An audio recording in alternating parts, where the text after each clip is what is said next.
Well, good evening, everyone. Welcome to this week's edition of On the Other Line Canada. Tiffany, you beat everybody else to it. And I'll tell you what, why don't you send me a message after the show?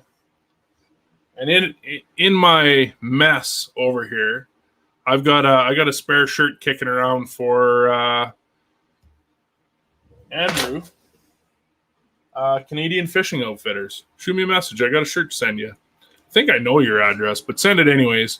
You're the first lady to comment for Women in Fishing Month. And Captain Jealousy, I'm going to bring him in. I'll tell you in a minute why we call him Captain Jealousy. Mitch, welcome to the show. It just sticks. I don't even know why you think that. Like, do I need to get a new shirt and cape with a big J on my chest?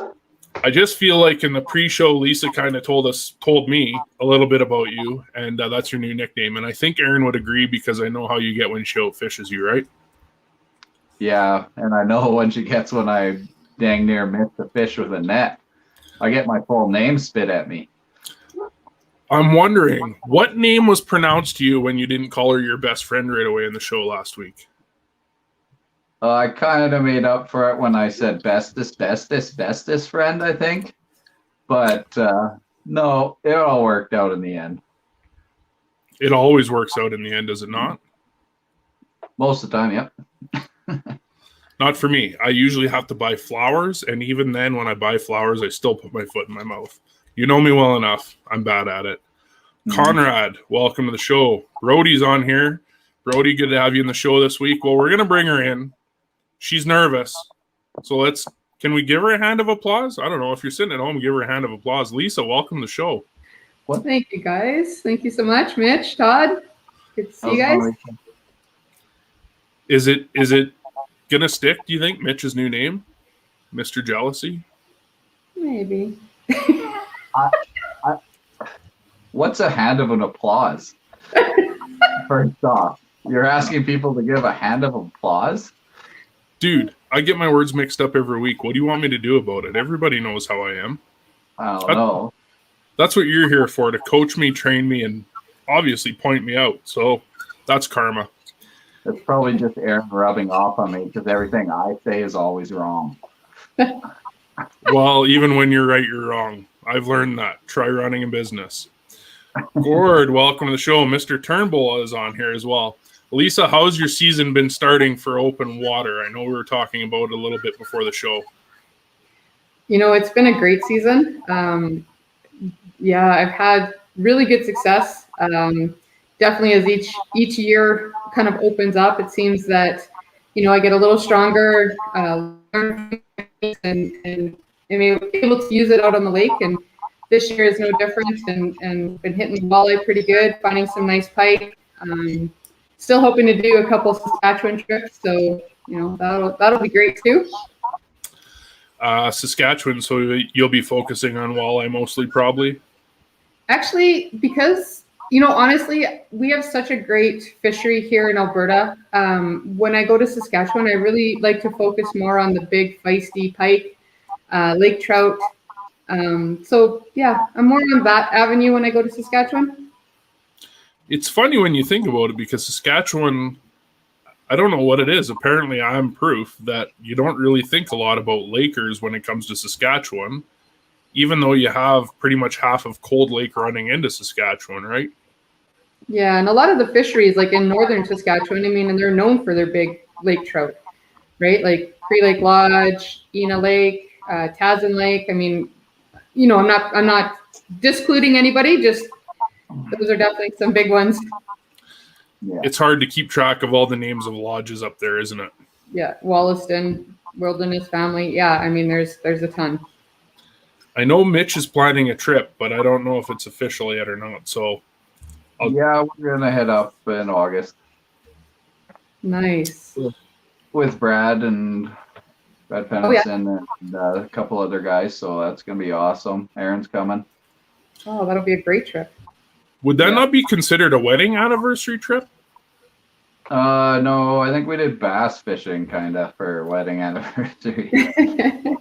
Okay, well that works. But yeah, we still have to do our honeymoon. So we went bass fishing on our honeymoon too, kind of thing, through BC, then shot back in. but she wants to go away, so maybe tarpon. Ooh. Tarpon would be fun. I think tarpon. The double thumbs up even. Yeah, I think we're going to Costa Rica or something. Oh, awesome. What's the most exotic species you feel you've caught, Lisa? Well, not exotic. Well, okay. You know what? Actually, I went to Bali and we went out on this boat and we were supposed to have this like snorkeling day and it was supposed to be amazing. And this unbelievable storm came in out of nowhere. It was pretty scary times on our way back. And, you know, like the boat's hitting down and you can't see anything and you come up over. Yeah. Anyways, all of a sudden the captain just dials right back and I hear, fish on. I go into the boat. I don't even fish because the storm was so bad. Fish, and I still don't know what it was. So we'll see that as kind of crazy. I think we lost. Mitch, did you hear Lisa on your end? Is it me? I think she got too excited and moved too fast, and everything went sideways there. It could be the connection. Now she got super jacked up about that. Now I need to hear that again. Lisa, you still with us? I am. Can you hear me? Is this not the joys of technology? I can hear robot Lisa. Oh, Do you want me Well, to disconnect and reconnect? No, you're back. You're back. No. I think Mitch is right. You got so jacked up about that. No? Yeah. So You're not the first. You won't be the last. Trust me. This is the joys of technology. Lisa will be right back. I heard Bali. Did you hear a species? I heard Bali, then a wave one like this, then something like this, then I heard Maybe. Bali and I heard thunderstorm. and a What fifth- species do we think it was? Let's try. I don't even know what's in Bali. She's Maybe. back. Oh, Now, Lisa, Mitch had a theory. okay. He thinks the theory is that you were so jacked up about the Bali story that your arms are going so fast that you just interfered with wireless. Okay. I'll try to sit on them, but I just get so pumped. We're taking bets in the background. We heard Bali and we heard Yeah. thunderstorm. Yeah. Where did it go from there? Okay, it went from there to the craziest trip back I've ever been on the ocean. You know, the boat goes down and you can't see anything, and then you pop up and there's flying fish flying everywhere, and all of a sudden the captain pulls back, boat comes to a stop, and we're like, it is the middle of the storm. Are we crashing? Are we going down? And we hear fish on. So I go running to the back of the boat, sit in the seat, reel up. I still don't even know what I caught because it was a gross storm, and it was just like, all right, we got a fish. Let's go, go, go.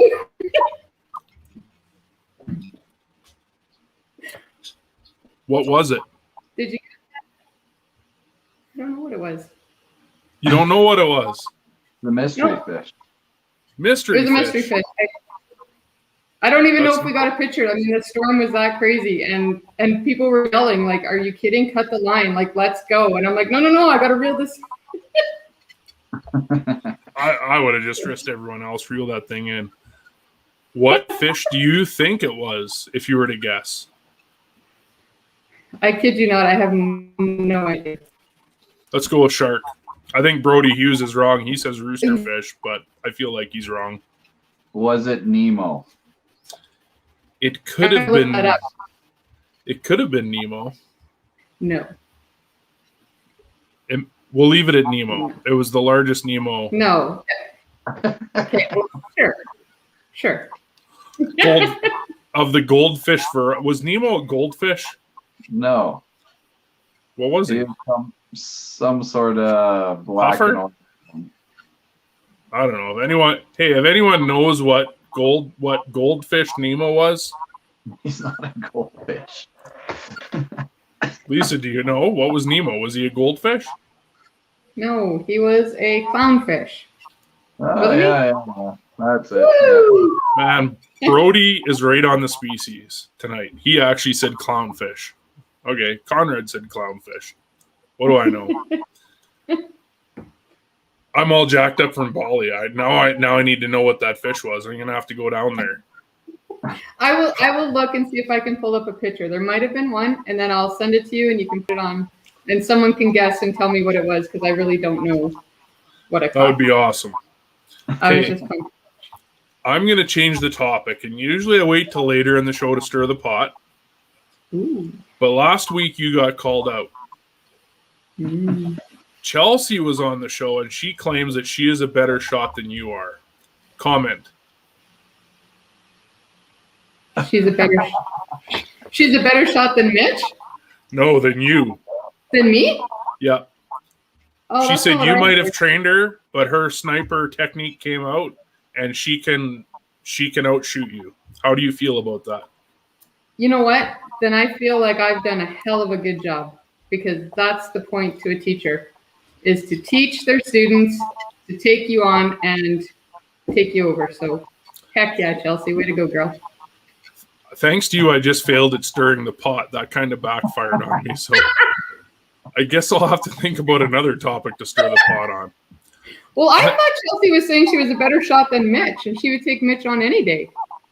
He actually admitted that she would be a better shot than he is. Oh, Aaron can take her on. She's pretty good with the old 25-6 Weatherby. there you Chelsea's go. on here. She says you are the best teacher. Well, you are a great student, so that's a winning combination. I'm interested to know what got you into the shooting experience, because I've seen your posts and I've seen Chelsea's, and it looks like you're having a lot of fun doing it. What got you into that?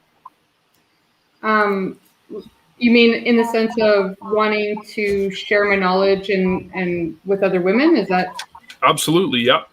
Well, it started a few years ago. I was asked by a group who does a ladies' range day under Red Deer, and I kind of, in really enjoying that experience and being a part of it, and seeing how many women really wanted to be able to shoot and learn how to shoot, and not necessarily do it with their significant other. And that was, honestly, there's no competition there. That wasn't a bad thing that they were saying about their significant other. It really just was, I want to learn in a female environment. I want to be able to learn with other women and experience it with other women.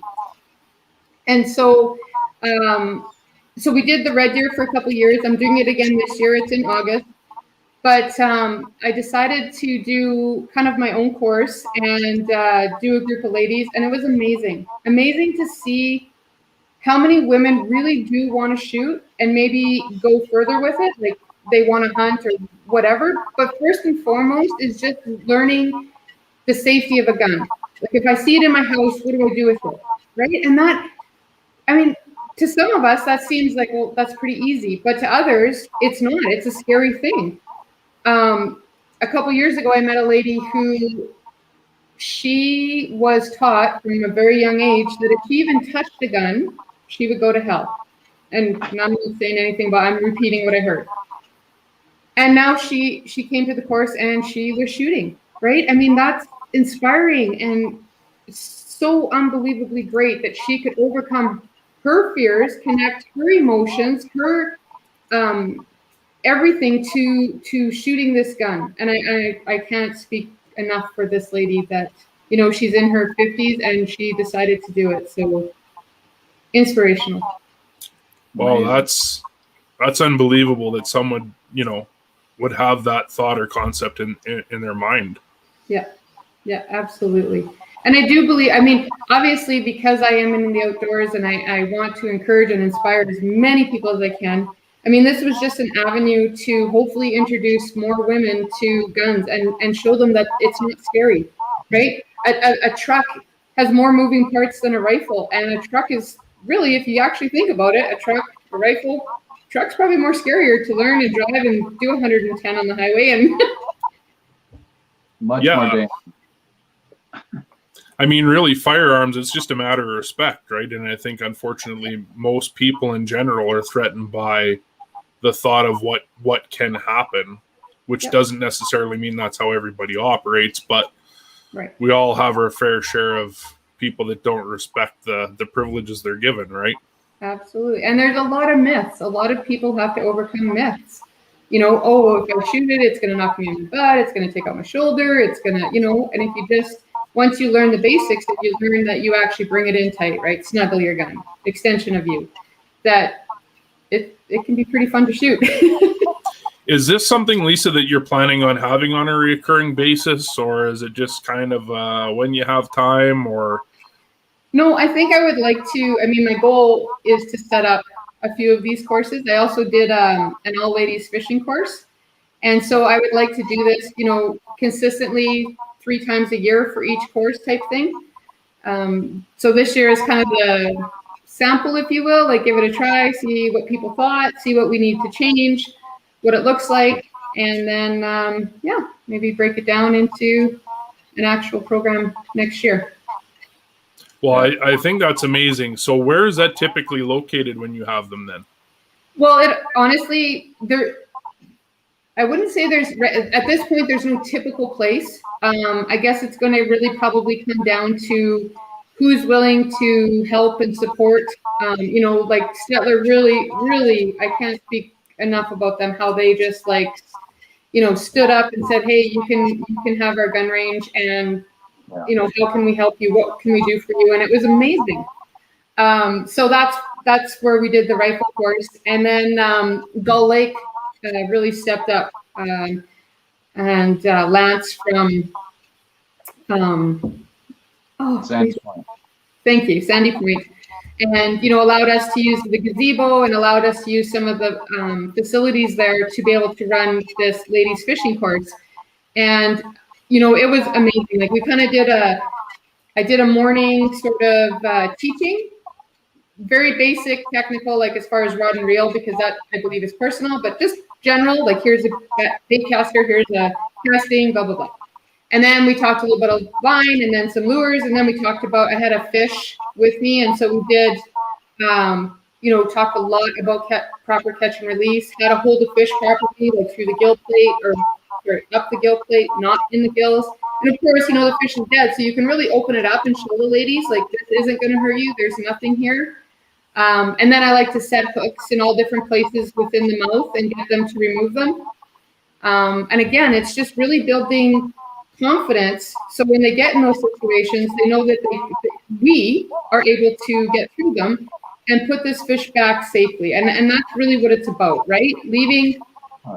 Doing it right so that the fish will survive and future generations can keep on fishing. So I'm sorry, but you need to start doing series and videos on this kind of stuff, because I'll tell you what, the wheels are turning up here.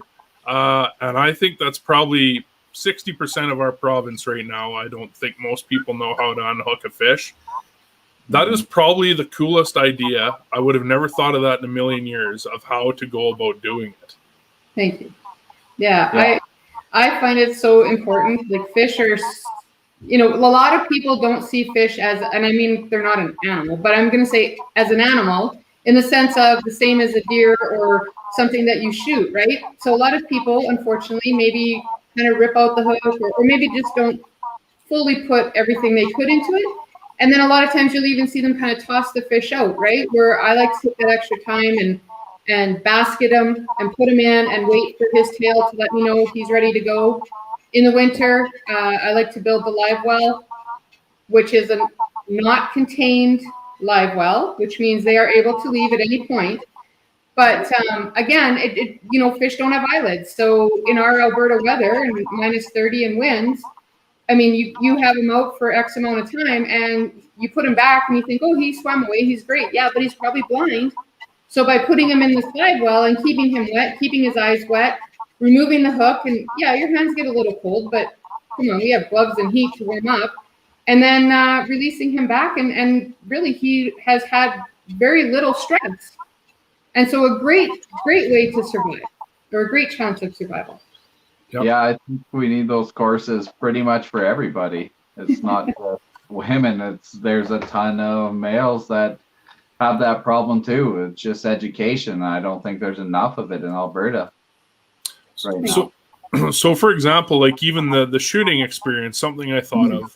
How does it work, Lisa, for anyone, say, if they don't have a firearms license in events like this? Is that Are they still able to partake, or that's maybe a little bit ignorance on my end? But No, not at all on your end. No, definitely you don't have to have your course. That's the whole point to it.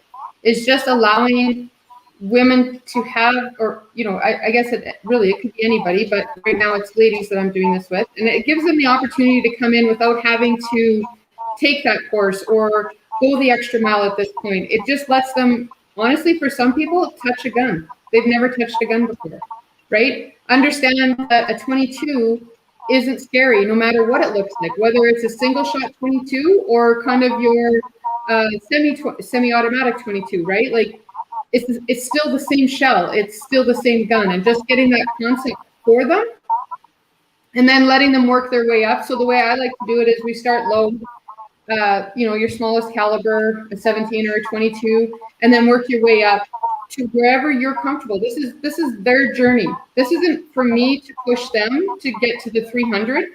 It's like, okay, you shot the 22, the 223. I'm going to try the 243. I'm done. Great, you're done. That's awesome. Let's just put it away for now. Take a break, walk out, and we'll come back to it. I like that train of thought. Do you know how I learned when I was 10? Don't worry, the shotgun kicks the same as a 22. You'll be fine. Yeah. And that's hopefully what we can get rid of, right? Is a very safe environment where it's really about their journey, not anybody else's, not the teachers, not the course, not anything. It's your journey. And even at that, like I always tell the girls, when you get in and you get into the bench and you get all set up and you're not ready, let's back out. Do not be scared to say, I need to back out. Because right there tells me that you will get ready. You're just not ready yet. And why have a negative experience? Because that might stop you from ever doing it again. Yeah.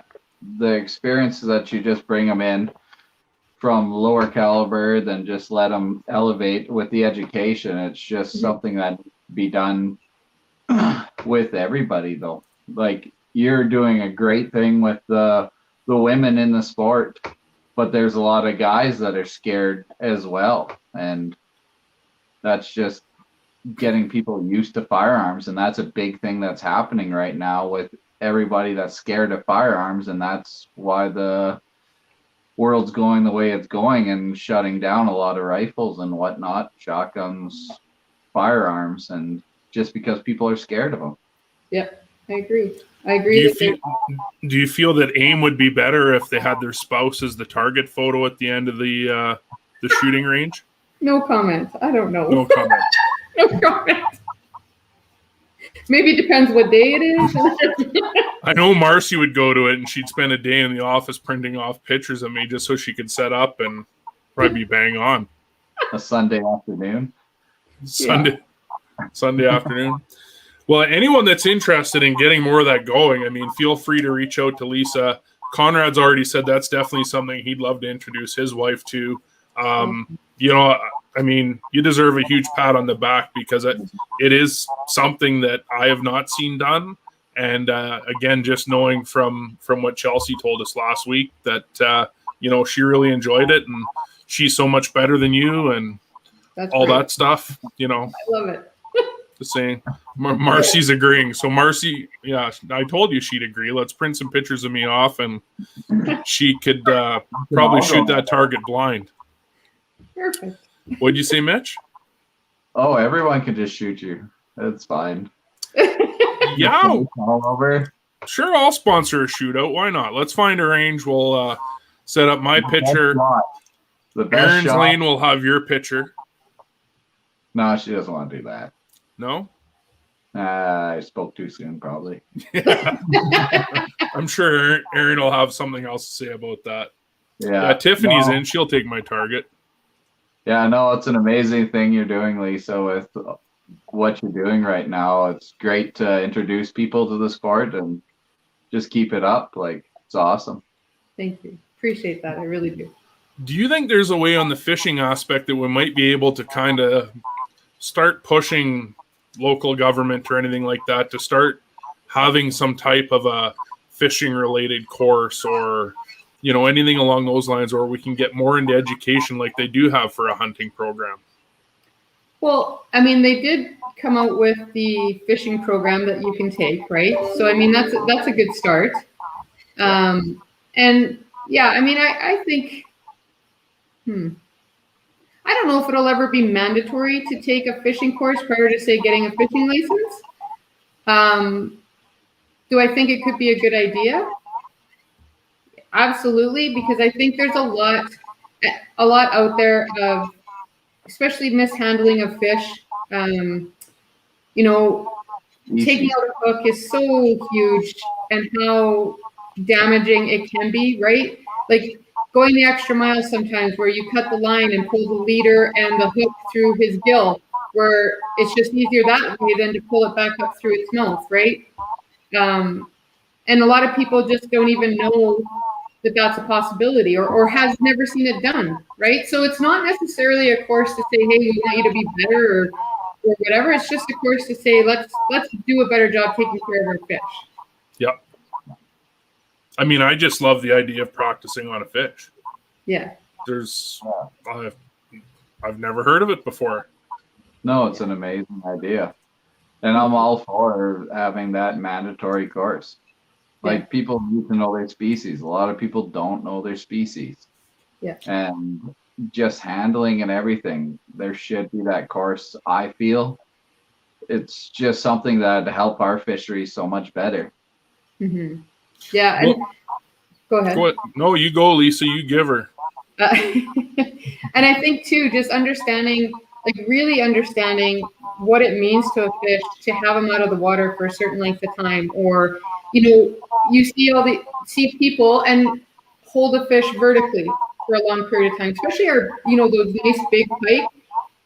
I don't know, in my opinion, that can't be good for their organs. I mean, that's not even a natural position for them, right? So you want to like pick them up right away, gill plate, pick them up here, hold them horizontal the way they're supposed to be. I just think that little things like that can really make a difference in the survival of the fish. Yeah.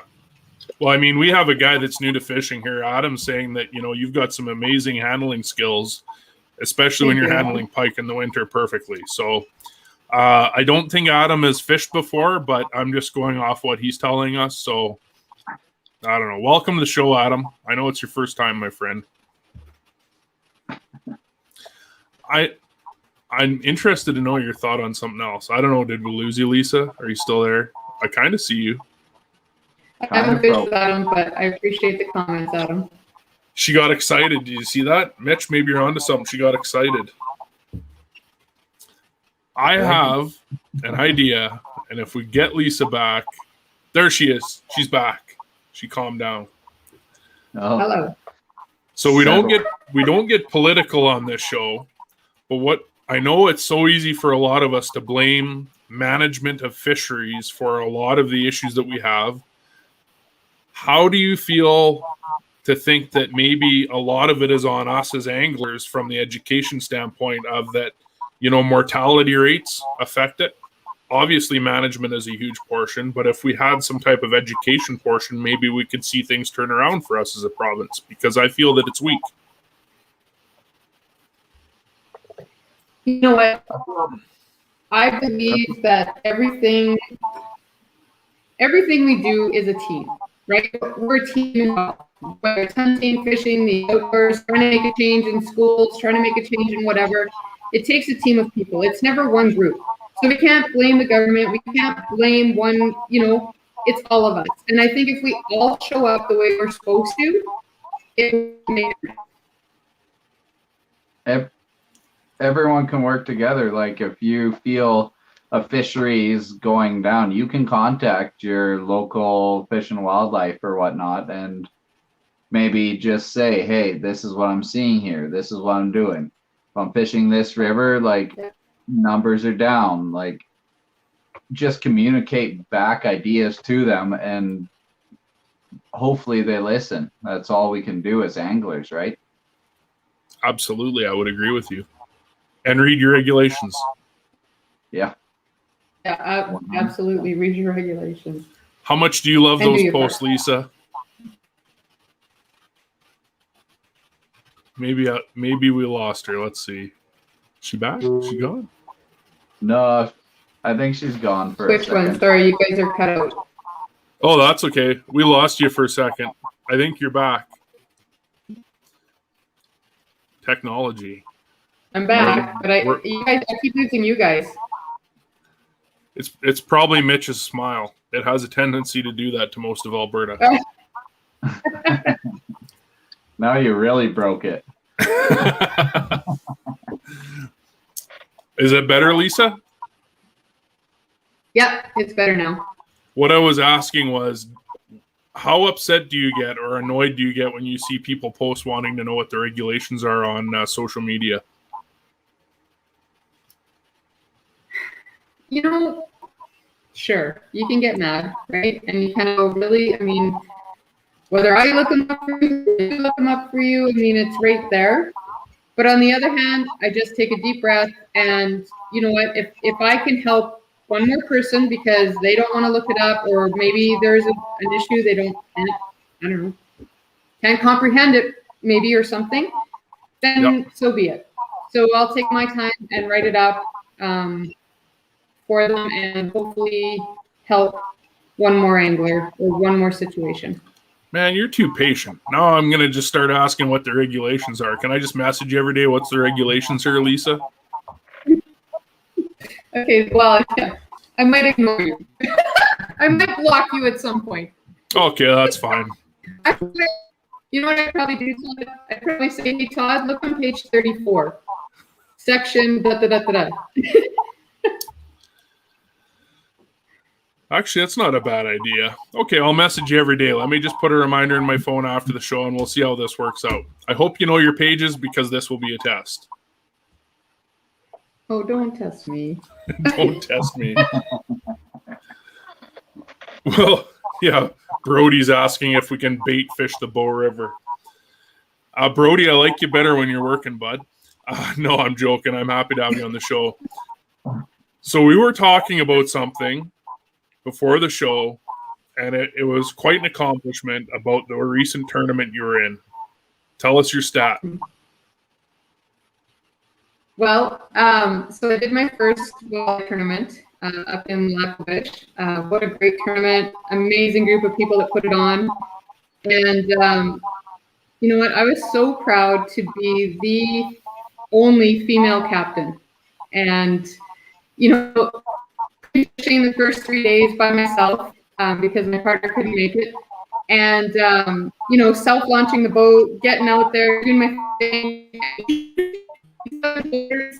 You know, anglers go by and they're checking it. We lost you, Lisa. I'll tell you what. Why don't you try the disconnect and reconnect thing? Because it worked awesome.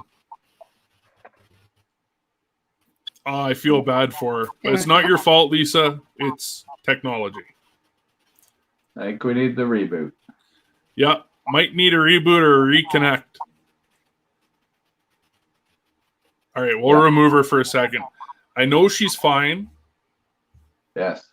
But technology, we've all been there. It doesn't get better, it gets worse.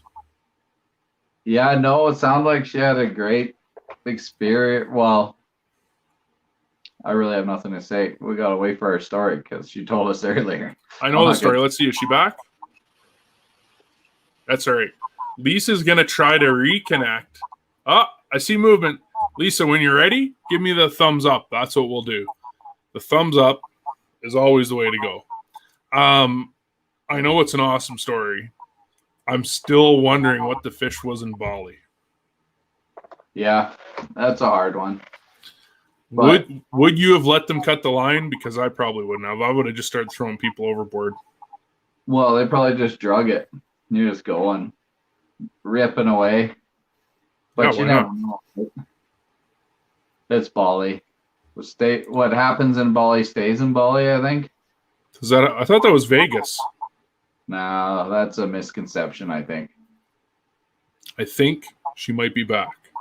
What? Okay, we got her. Is she back? She's there. Am I back? Now, I'm interested to know, do you curse your Wi-Fi when you reset? Or do you just you go, buddy, you boost her up there?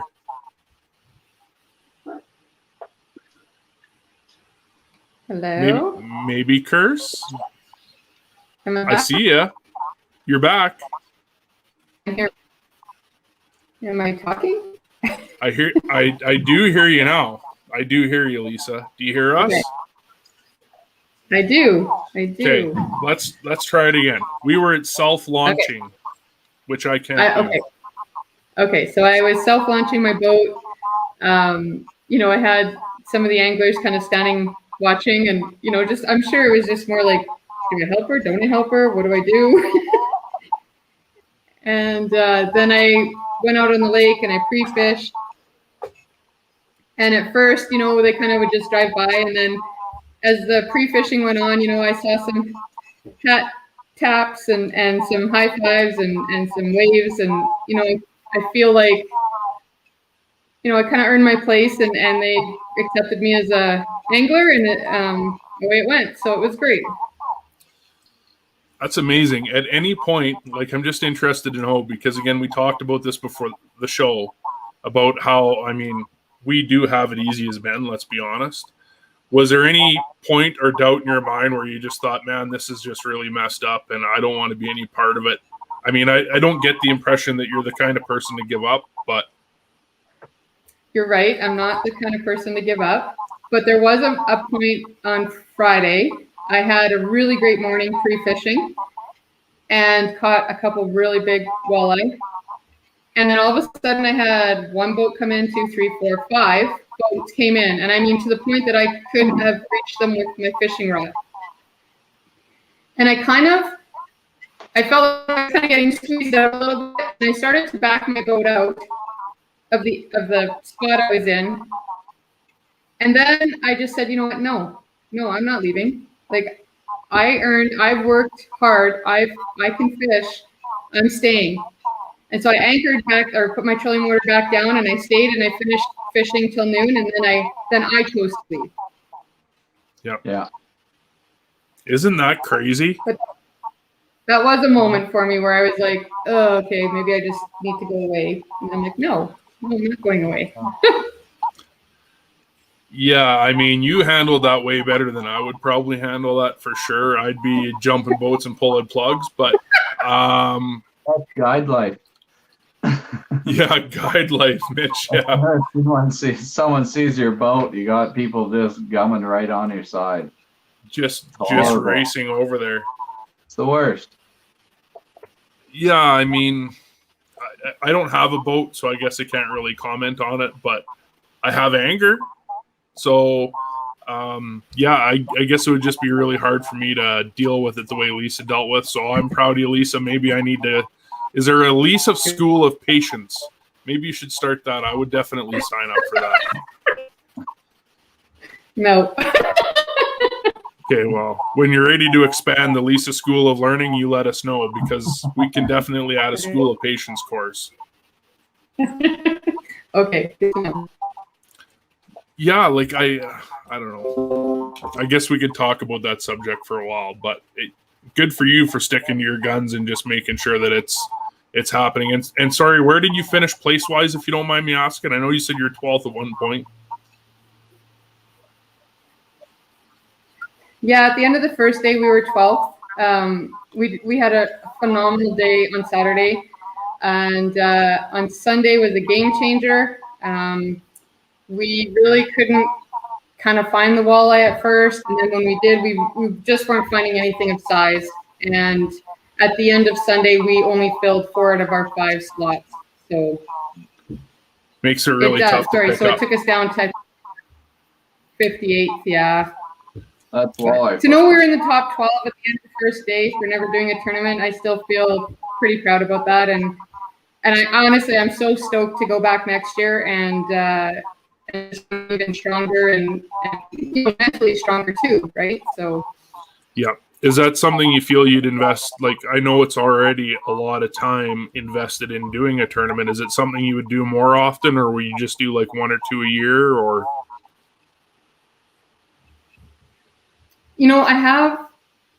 I have a lot of different things going on. I have so many different avenues that I don't know that I'm let's say a full-time tournament fisherman. But I definitely would like to do a few more a year for sure. I love the adrenaline. I love the rush. I love the, that excitement of trying to figure it out, that next move. I love it. Walleye the chess game. Sometimes it's just What's that? awesome. Walleye's Yeah. just that chess game sometimes. You make that one move onto that one spot, then you have to change up something, then just move. That's what just keeps me going. Totally. And sometimes it's not even moving, right? It's just a case of, they're down there, but how do I get them to bite? And so it's just finding that magic, It's the subtle change. Yeah. I always find I fish worse in tournament situations. Why is that? Do you think? I mean, my attitude probably has a little bit to do with it. Let's be honest. Let's just chalk it up to attitude. I've tried the changing hat technique, like Mitch tells me, and I've tried all the other stuff that Lisa School of Patience has not yet taught me. I'm going to be honest. I think my tournament and derby days are done. I'm a poor sport, man. I don't play well with others. Okay. You gotta relax better, man. Yeah. Mitch is laughing. Dude, don't tell me to relax. Are you telling me to relax on the show? You're telling me to relax on my own show? As he comes through the screen. Adam's even agreeing it's all about the attitude. Yes, Adam knows firsthand because we have competed together. It is all about the attitude and lack of hugging each other. Lots of hugs, I think, will maybe change it. There you go. Where are you at with tournaments, Mitch? Are you I know you're busy with work. Are you contemplating anything like that anytime soon? Oh man, what are we rolling into August almost? July's half over. I'll probably do one or two more, but then I'll be up north in northern Saskatchewan. Then right after that, I'm doing the Alberta Outdoor Expo, doing some fly fishing and backcountry trout techniques for the weekend out there. Then after that, it's pretty much hunting season. So right, that's what I'm sticking to. Like, how does that happen so fast? No, this year's just going crazy. Agreed. Sorry, I'm backing up to find a plug-in. Lisa, did you just say you're getting excited for ice fishing season? I'm pretty sure that's what I heard. Lisa's excited for every season. Let's be honest. Would you rather open water than ice fish, though? Yes. Yeah. I know. I do a ton of ice fishing, but in my heart of hearts, I love open water better. I love the speed of the boat, the sound of the boat cutting through the water, the heat, I love how easy it is to just change spots in a second. Yeah, that's true. That's true. You don't gotta drill those holes. You don't gotta drive over there. You don't gotta worry about those frost heaves. Yes, that's just true. Go to that next spot and just hit it quick. Yeah. Marcy's gonna get mad at me when I say this, but do you know why I'm the perfect companion to take out in the boat? Why? I help you get up the plane real quick by putting me in the front. So just saying, if you ever need a second on any derbies or a quick shotgun off the launch, sign me up. I'm a perfect front end anchor. Okay, good to know. Just saying. Okay. Mitch knows. Mitch has been there. Yeah, no, you're good. Just good? We can get up quick. We can tie it down in the front and put everyone else in the back, and we can haul ass. Bring an extra 5 gallons of gas, you're good to go. We always catch a lot of fish together, so it doesn't matter. We always have fun. I don't think you've caught any fish since we quit fishing together, so. So proud. Maybe that's what I'm doing wrong. No comment. Lisa, what got you into the passion for the outdoors and stuff? Because, like, I see your posts and stuff, like, you're riding horses and saving cows and, like,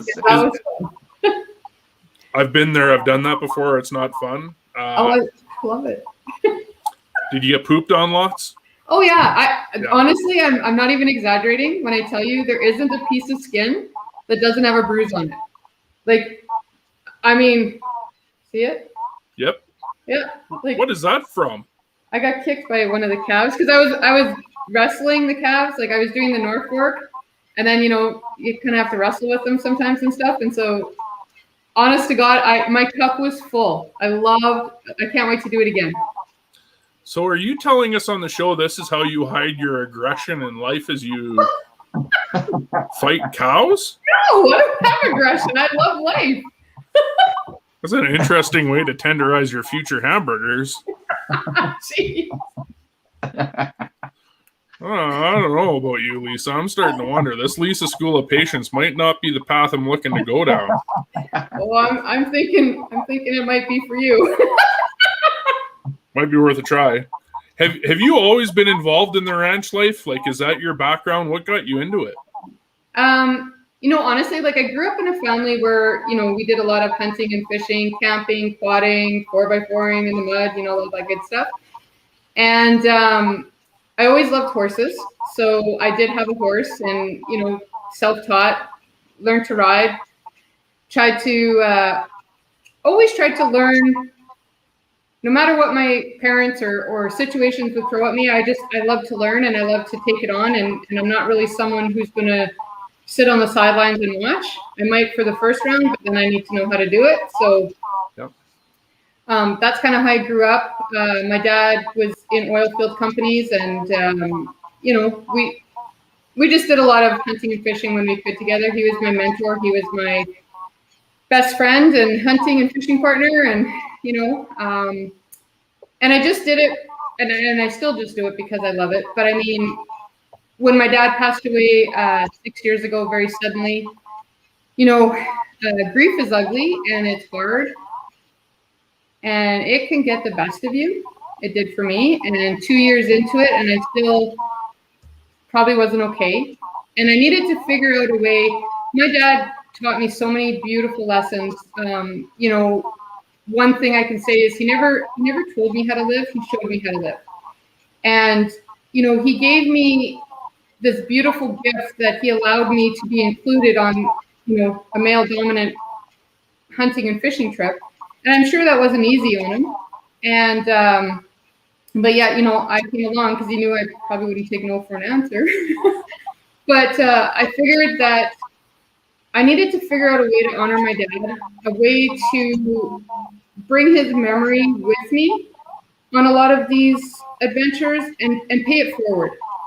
And the only way I could do that was by hopefully reaching out to other women, inspiring them, trying to encourage others to hunt and fish and just get out there, just do it, just show up, make a difference.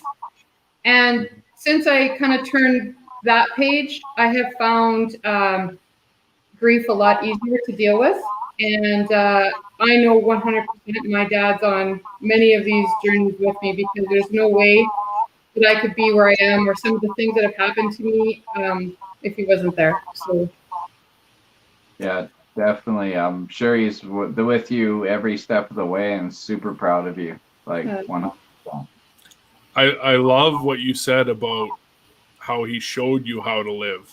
He didn't tell it, and I probably messed that up, but no, that's right. Didn't tell you how to live. He showed you how to live. Yep. I mean that. Hey man, you're pulling up my heartstrings over here. What an amazing way to look at it. Yeah. Yeah. Just turn it around, right? Find something negative. I mean, in every negative and challenging, and I'm even going to go say ugly situations, if we really try to find or can turn it around into something positive, then I'd rather be on that road. I just didn't know how to get there until I went back to what was important to me, back to what my dad taught me, and the thing that I missed the most, hunting and fishing season. And I thought, well, let's just do this. Let's just make this happen. Yeah, that's amazing. I wish I had learned your lessons about 40 years ago. That would have been pretty cool. That would have saved me a lot of punching things, breaking things, being angry, and calling Mitch a third wheel. Right. Okay. It is horrible. Mitch, I'm sorry. Well, I mean, Lisa, again, I speak for everyone. you know, what you're doing to be a leader in the outdoors, especially as a female in the outdoors. We know it's a daily struggle, and I'm just hoping the show this month brings some awareness to the women that really want to step out and take in more of this. I mean, anyone that wants to get taught by Lisa on how to shoot, I mean, how about me? I might probably need some brush up skills. I'm not very trainable. I don't learn very well, and I don't listen very well. So if you're up for a challenge, let me know. I'm always up for a challenge. We'll come up. I'll bring my printed face for Marcy to target shoot, and Mitch will be there with his bow and arrow. Sounds great. And I want to say thank you to you guys as well for taking the time to put a month aside for women and bring them on your show and let them talk and let them share their experiences. And, you know, I look forward to the rest of the month as well and listening to some amazing women coming up. And so thank you guys for doing that. Well, one thing I'm a believer in, Lisa, is we couldn't have a show without guests like you and a third wheel like Mitch. And I'll tell you what, many of my friends get tired of listening to me to talk about talking, but they get a little less tired of it when there's other people that take over and don't let me steamroll everybody in the show. So I want to thank you for doing that. But the other exciting thing that we talked about before the show is, even though we're a fishing show, we're also an outdoor show. And Lisa has agreed to come back in September for a hunting episode, which I'm just as stoked about, because you're going to probably teach me a whole lot of stuff that I didn't know and really get out there and promote some women showing their men how it's done. Oh, definitely. Lisa's going to have so much knowledge to drop on everybody. Just a girl that loves to hunt fish. That's what it's about, right? I'm interested to know, will you have cow fighting techniques in your hunting episode? Huh. Well, possibly. That's not hunting, God. What's that, Mitch? That's not hunting. That's cow fighting. Oh. Are cow fighting and cow tipping the same? I'm a BC boy. I'm confused. You don't gotta worry about it then. Did you ever cow tip in the Yukon, Mitch? No. When I got sent up there in the summers to chop wood and go catch monster pike for my grandparents, I didn't have to tip any cows. So, What about you, Lisa? Are you a cow tipper from days past? No, I've never done that. Wow, I win. Thanks. I won a competition. One. We still have a few minutes left. You said something earlier, and I love stirring the pot. You said when you were doing your courses about reels, you talk spin casts, you talk bait casts, but you don't necessarily talk brands. What is your favorite brand? Well, I mean, I'm gonna say it how it is, because I don't want to be called out on anything else, and I like to be real about who I am. I am sponsored by Zebco and Quantum, but having said that, I want to be very clear that I'm selective in who I pair up with to be sponsored with. I have to really believe in the product, or thank you, right? Like that's not why I'm here. I'm here because I love the outdoors and I want to help others. So I do love my Quantum rods, my Zebco rods. I do also have a G Loomis rod that I love as well. So, and as far as which one, like I love bait casters for when I'm jigging for walleye. It's one of my faves. And when I'm trolling. And then I like my spin caster when, obviously when I'm trolling and casting. And that's I can't do bait cast. Really? I cannot do it. You have to adjust the nest or what? I think it's a talent thing. What were you saying, Mitch? Something about the drag and the reel and the brake and the magnet? I have to adjust it every time.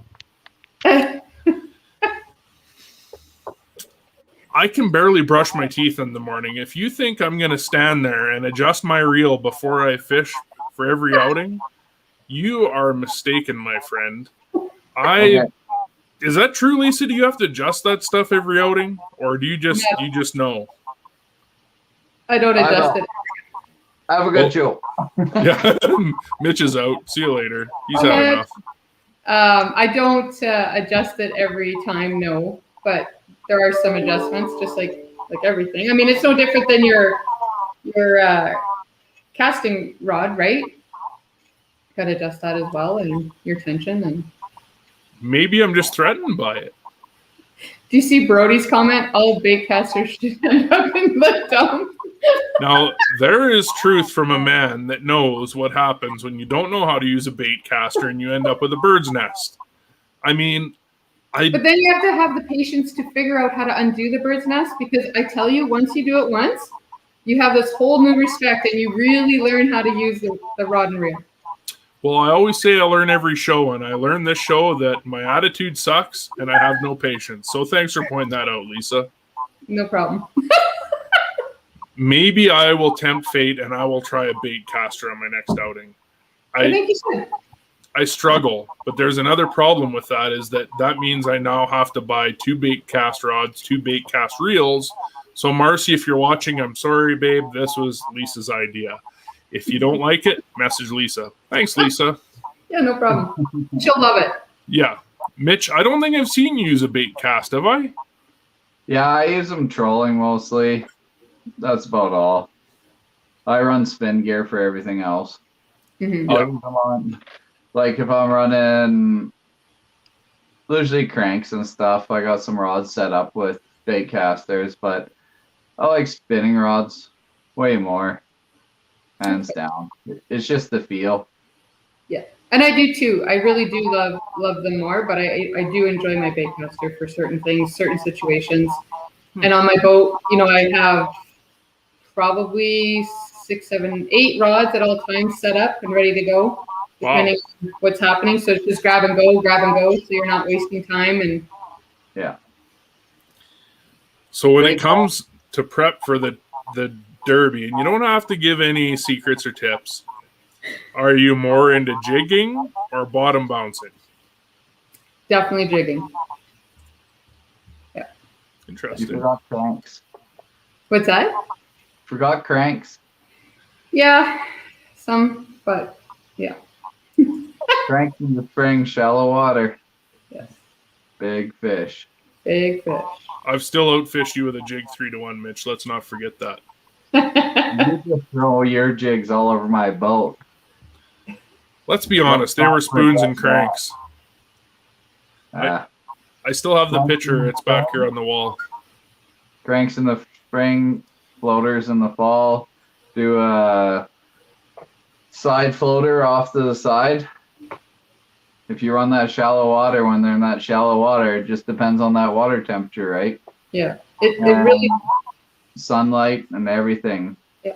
Like you can be focused on your drop-offs on certain temperatures during the day, or towards the end of the day, they're going to move up off their drop-offs and they're going to be set up right on top. And it's all those different areas that you just target.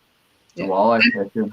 It's based on, like you say, on the sunlight, based on the water temperature. Some anglers you talk to say, "Oh, water temperature doesn't mean anything," and I'm a big believer in water temperature. Big believer. What? Last question. I'm just a man of many questions.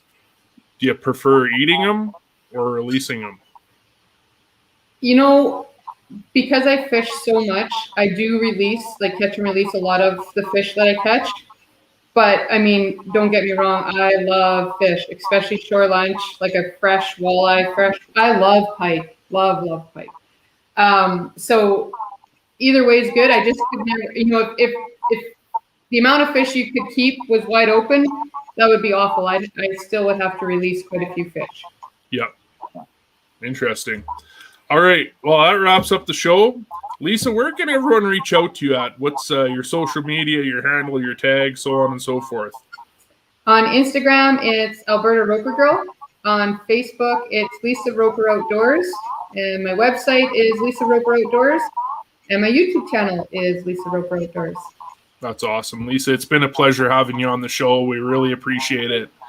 And I can't wait to have you back in September so we can talk all things hunting and cow tipping, right? Sounds You can great. have- I'll bring the cow tipping tips. You bring the hunting tips.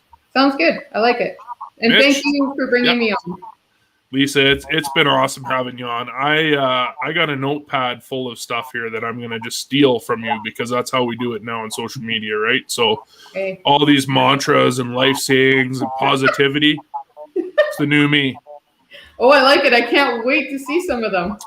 Yeah, I'm He's still gonna be wearing trainable. a Hawaiian shirt tomorrow or the next episode, and like a straw hat and stuff.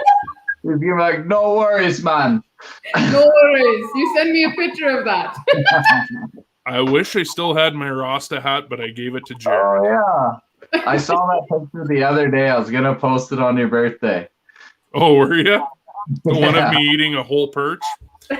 No, with your Rasta when you were fishing with me and a couple other guys. The good old days. Yeah. Mitch, as always, I appreciate you. Thanks for always being on the show. Where can people check you out at? Hit me up on Northwest Mitch on Instagram. My Facebook's all sporadic still, so just hit me up at Mitch Lilley. And then YouTube is Northwest Mitch is my main new account. So Amazing. And don't you have an Only Fish page as well? yeah, it's kind of the best only fish page. It's just best fishermen around. It's on the down low, so I guess we'll leave it at that. Thanks, everyone, for joining the show this week. We'll see you next week with the one and only. I feel like I call everyone the one and only. I'm sorry, Lisa. I think I called you the one and only last week. I'm the one and only this week. So The one and only next week, Tiffany Tasker. Take care, everyone. Have a great week. We'll see you later. Bye. Yeah.